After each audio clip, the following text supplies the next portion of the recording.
첫 코너와 함께했던 MBN골드 조기준 매니저와 함께 블루드림 리서치 이주연 대표 모셔서 이야기 나눠보도록 할게요.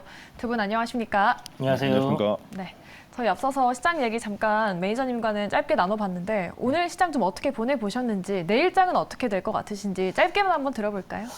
네, 시장 아무래도 조금 단기적으로는 조정을 이어가지 않겠나라고 생각이 들고요. 예. 지수 최근에 이제 저점 구간에서 반등해서 2,500포인트까지 올라왔는데 한 중심 가격 정도 2,300 한 20에서 한 25포인트 정도까지는 조정을 좀 이어가지 않겠나 이렇게 예상을 하고 있습니다. 네, 알겠습니다.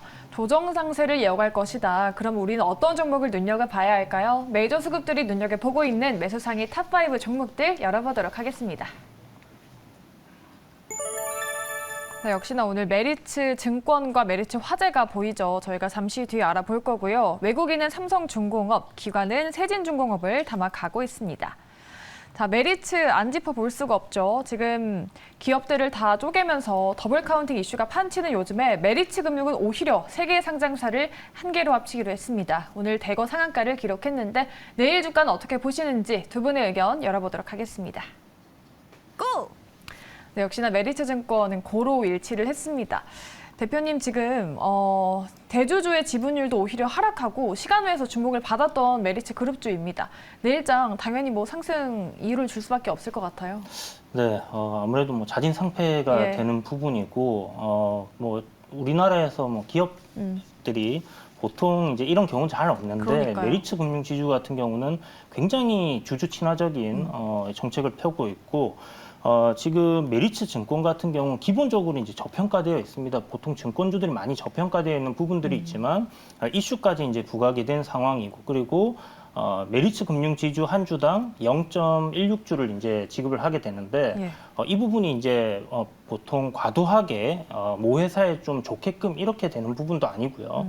여러분들 계산을 해보시면 뭐 거의 비슷하게 지금 움직입니다. 그래서 만약 내일 메리츠 금융지주가 지주보다 메리츠 증권이 좀 떨어지는 흐름이 나온다라고 했을 때는 거기에 대한 이익이 발생할 수 있다라는 관점으로 좀 접근을 해보셔도 좋을 것 같고요. 그런 관점에서 메리츠 증권 뭐 급등은 나오겠지만 뭐 추격 매수가 아니다라고 한다면 저점에서 한번 공략을 해볼 수 있는 종목이다 생각을 합니다. 네.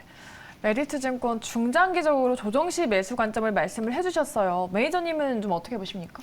저는 고로 외쳤지만 매매하기 쉽지는 않을 것 같다 생각이 듭니다. 그쵸. 왜냐하면 뭐 이제 얼마에 상승해서 시작할지를 잘 모르겠고요. 그다음에 영업이익으로 따졌을 때 이제 한 7, 8천억, 뭐 이제 메리츠 증권사 중에서도 수익률이 굉장히 높습니다. 제일 높죠.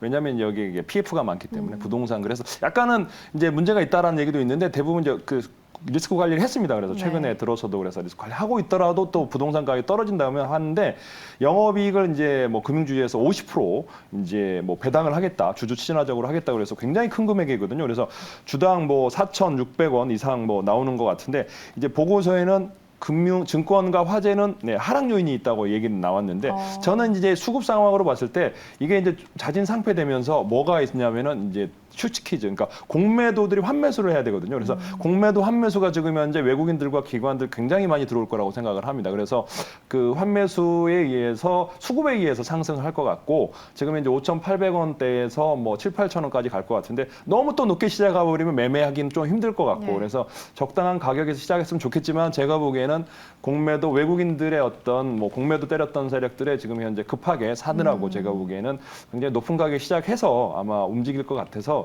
매매로는 굉장히 어려울 것 같다. 고는 드리지만 그렇게 생각합니다. 네.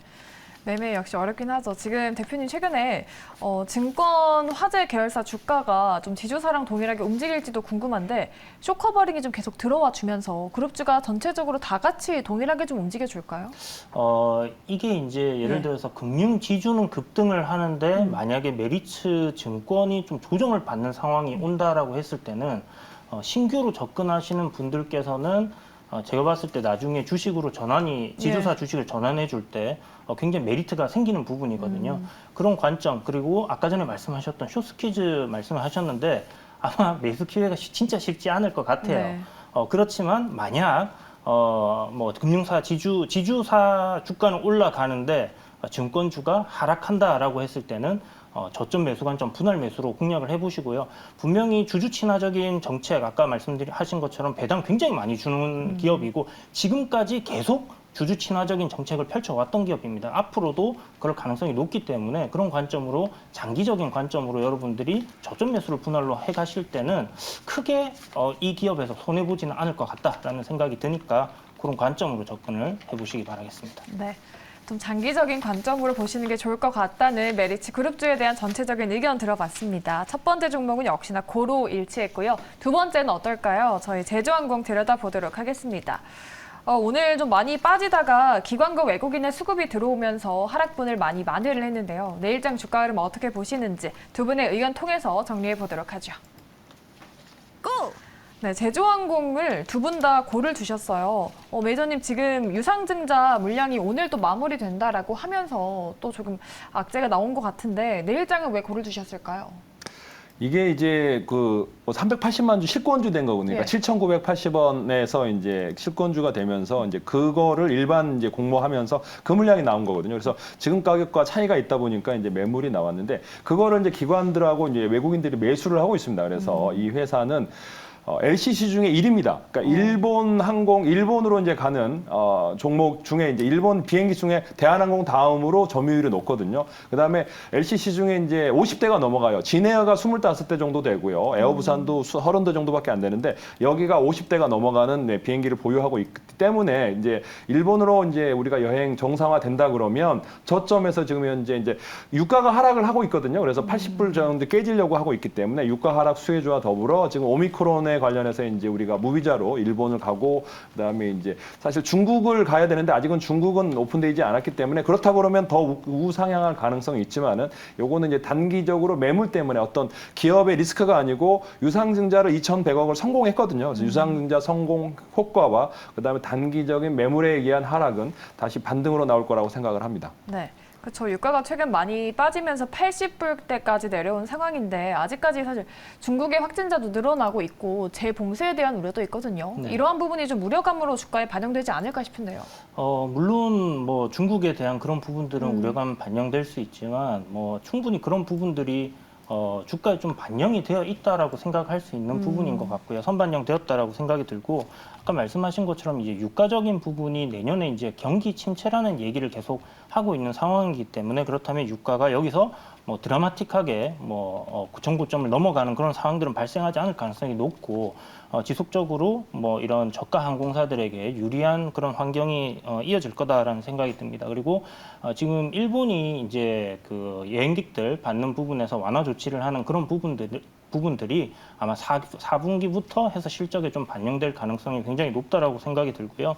재무적인 위험 요소들이 있었는데 좀 전에 설명하셨던 것처럼 이제 유상증자 성공적으로 마무리가 되었고 또 제주항공 같은 경우는 최대 주주가 이제 애경그룹입니다. 그렇기 때문에 그런 부분에서 지금 월봉상 최저점 구간에서 반등이 나오는 부분이기 때문에 이런 구간에서는 한번 매수를 해볼 수 있다라는 생각에서 그 의견을 드렸습니다. 네. 우리 시청자분들도 제주항공에 대해서 두 분 다 고를 주신 게 의외다라고 말씀을 하고 계십니다. 그러면은 제주항공이 어쨌든 리오프닝 섹터로 묶일 수가 있잖아요. 네. 그럼 그 의견 주신 걸로 반영을 해본다면은 리오프닝 섹터가 지금 오랜 주가 부진에서 벗어날 수 있는 타이밍이 된 걸까요? 우리가 이제 리오프닝을 되고 있잖아요. 사실은 뭐 여행도 굉장히 많이 가고 있고 제주도를 가는 그 비용에 이제 해외를 간다고 일본으로 가죠. 일본으로 간다고 하고 있고요. 그다음에 매출은 지금 현재 반영은 물론 이제 내년에 좋아지겠죠. 지금은 아직까지는 뭐 근데 이게 이제 가장 항공 LCC가 힘들었던 게 네.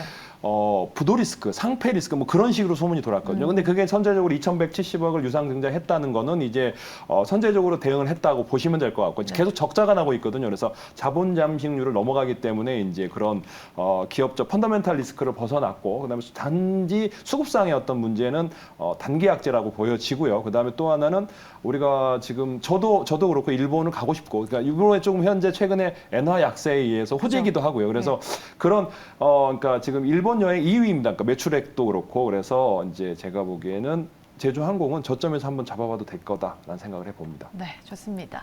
제주항공도 저점 매수에 대한 말씀 해주셨습니다. 리오프닝주 전체적으로 어떻게 될지 뉴스플로우를 체크하면서 주가 추이도 눈여겨봐야겠습니다. 두 번째 종목까지 고루 일치했고요. 마지막은 어떨까요? 저희 대우건설 들여다보도록 하겠습니다. 대우건설 최근에 주가가 좀 부진한데 오늘도 아직까지는 큰 움직임은 없죠. 다만 기관과 외국인의 매수세가 들어오고 있다는 점 눈여겨볼 수 있겠습니다. 두 분은 내일 주가 흐름에 대해서 어떻게 보시는지 대우건설에 대한 의견 열어보도록 하겠습니다. 고! 마지막 종목까지 두 분 다 고루 일치했습니다. 건설주에 대해서 전반적으로 좋게 보실까요? 아니면 대우건설 하나만의 이슈일까요, 대표님?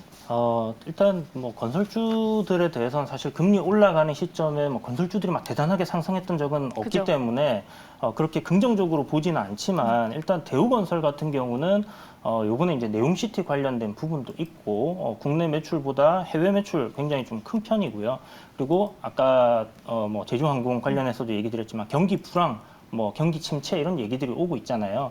만약 내년에 이제 실질적으로 지금 뭐 지표들은 그렇게 나오고 있는 상황인데 경기가 좀 안 좋다 했을 때 정부에서는 SOC 수주를 좀 많이 할 수 있는 뭐 그런 기업이지 않겠나. 정부에서 이제 발주하는 그런 건설 관련 프로젝트들이 좀 나오지 않겠나라는 생각이 들기 때문에 이 부동산 경기, 주택 경기가 굉장히 안 좋다라는 부분에 대한 그런 부분들 좀 상쇄할 수 있지 않겠나라는 생각이 들고요. 장기적인 관점은 사실 좀 부정적이에요. 그러나 단기적으로 어떤 뭐 네옴시티 이슈라든지 그리고 뭐 기술적으로 반등 정도 나올 수 있는 그런 구간에서의 접근은 가능하지 않겠나라고 생각을 하고 있습니다. 네.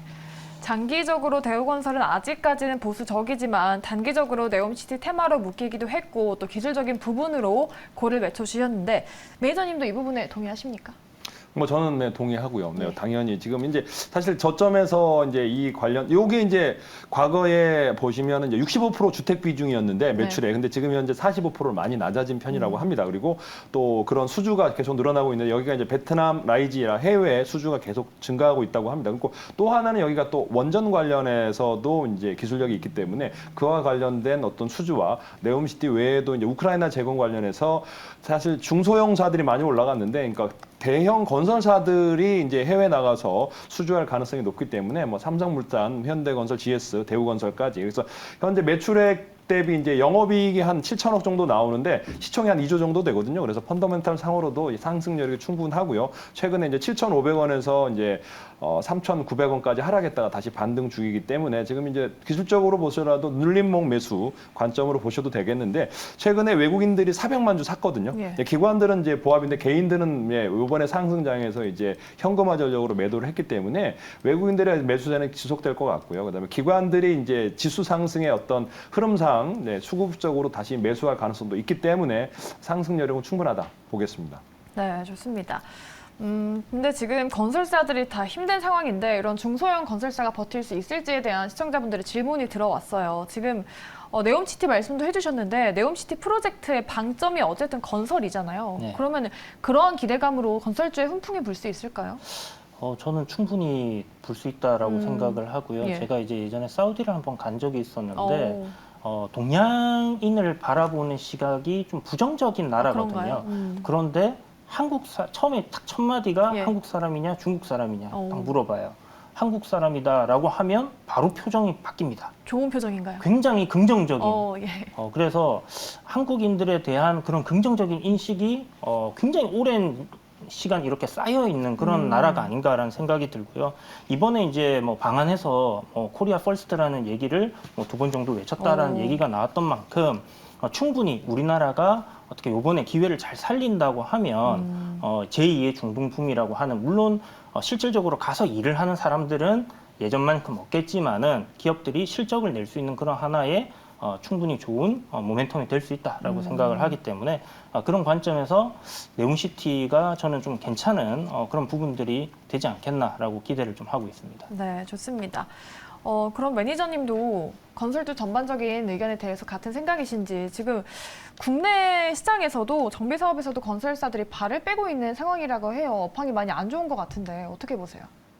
뭐 근데 건설사들별로도 이제 실적이 좋은 건설사도 있고 그쵸. 그렇지 않은 주택 비중이 많은 건설사들은 실적이 안 좋겠지만 또 수주 보시면 이제 SOC 사업을 많이 하는 건설사도 있고요. 그다음에 어떤 지역 내에서 또 그러니까 지방 지역에서 또 큰 건설사들이 있기 때문에 근데 건설주를 보면 이제 대형 이제 시총 대우건설도 시총이 2조거든요. 그래서 그 이상 되는 회사들은 다르겠고요. 분명히 이제 어떤 그런 해외 수주의 어떤 그런 매출은 늘어날 가능성이 있는데 중소형 건설사들은 아마 한파가 좀 붙이지 않을까 생각합니다. 그래서 종목별로 좀 차별화가 될 거, 모든 건설사들이 다 상승한다면 좋겠지만은 기본적으로 지방 건설사들은 좀 어렵지 않을까 생각하고요. 대형 건설사 위주로 관심을 갖는 게 좋지 않을까 생각합니다. 네. 건설사들 종목별 차별화가 나타날 것이다에 대한 의견 말씀해 주셨습니다. 이렇게 대우건설까지 두 분 다 세 종목에 대해서는 고로 기분 좋게 일치를 했습니다. 그럼 이 종목들 안에서 어떤 종목을 내일장 공략주로 꼽으셨을지 두 분의 탑픽주 열어보도록 하겠습니다. 네, 내일장 관심주로 제주항공을 탑픽주로 꼽아두셨어요. 그리고 하나솔루션을 꼽아두셨습니다. 제주항공은 어디까지 볼까요, 매니저님? 제주항공은 지금 예. 이제 현재가에서 매수를 하신다면 저는 뭐 짧게 한 20% 정도, 12,500원 정도까지는 이제 왜냐하면 그 가격대에서 내려왔거든요. 그래서 네. 이게 이제 380만 주에 의한 하락은 원래 가격까지 가지 않을까 싶어서 12,500원까지 보시면 될 것 같고요. 손절가는 9,000원 정도 잡고 가시면 될 거라고 생각합니다. 리스크 관리에 대한 필요성은 없는 건가요? 왜냐하면 유상증자를 했고 이제 리스크 관리는 이제 예. 혹시 이제 뭐 또 다른 코로나 우리가 또 이제 확진이 늘어나면서 이제 비행 폐쇄 대한민국에 뭐 이렇게 폐쇄를 한다거나 뭐 일본이 다시 이제 항공문을 닫는다든가 뭐 이러면은 팔아야 되겠지만 그렇지 않는 상황에서는 리오프닝이 되는 상황에서는 저는 호재라고 생각하고 유가가 또 120불 간다 그러면 또 리스크 바로 손절해야 되겠죠. 좋습니다. 제주항공을 공략주로 꼽아두셨고요. 목표가 12,500원과 손절가 9,000원으로 이야기해 주셨습니다. 매니저님의 탑픽주 들어봤고 대표님은 하나솔루션을 꼽아주셨어요. 지금 주가가 고점대 위치에 있는 것 같은데요. 네, 하나솔루션 뭐 지금 보면 좀 많이 올라 있다라고 생각할 수 있는데 네. 우리가 이제 좀 성장성 이렇게 이제 경기가 안 좋고 할 때도 성장에 대한 부분들을 생각을 할 수밖에 없거든요. 지금 시장이 최근 바닥을 찍고 올라오는 그러니까 10월 초부터 해서 올라왔을 때 2차 전지 관련주들이 굉장히 강하게 올라왔었어요. 그런데 우리가 실질적으로 생존의 위협을 받고 있는 부분은 기후 변화라는 거에 대한 생각은 아마 다들 동의를 하실 겁니다. 예. 그런 부분에서 이제 하나솔루션 같은 경우는 지금 신재생 에너지 관련된 태양광 관련된 부분에서 사업을 하고 있고 또 미국에서 지금 증설을 했는데 이게 2023년도부터 실적에 반영이 될 거예요. 네. 그런 부분들 생각했을 때 앞으로 추가적인 상승 여력은 충분하다라는 생각이 들고 기술적인 부분도 뭐 컵 위드 핸들이라는 뭐 부분으로 생각을 했을 때 큰 그림에서 지금 전고점을 넘어서기 위한 그런 눌림목 자리가 아닌가라고 생각해 볼 수 있을 것 같습니다. 그래서 뭐 손절을 좀 잡고 접근을 한다라면 충분히 괜찮은 수익을 낼 수 있는 종목이지 않겠나라는 관점에서 이야기를 드려봤고요. 네. 매수가는 뭐 오늘 종가 정도 이하로 분할 매수 51,500원 정도 해보셔도 좋을 것 같고요. 목표가 6만 원에서 한 7만 원 보시면 될 것 같고 손절가는 한 45,000원 이렇게 잡으시면 될 것 같습니다. 네, 대표님의 탑픽주 하나솔루션은 조정시 매수 관점 그리고 목표가 6만 원, 손절가 45,000원 이야기해 주셨습니다. 참고하셔서 내일 많은 수익 내보셨으면 좋겠고요. 우리 조기준 매니저의 무료 방송은 내일 오후 4시 맞죠? 네. 4시에 있다고 합니다. 많은 참여 바랄게요. 들어가셔서 또 다양한 투자 아이디어 얻어가시면 좋을 것 같습니다. 이렇게 두 분과 함께 고엔스탑 진행해 봤고요. 지금까지 조기준 MBN골드 매니저 그리고 블루드림 리서치 이주연 대표와 함께했습니다. 두 분 오늘 수고하셨습니다. 감사합니다. 감사합니다.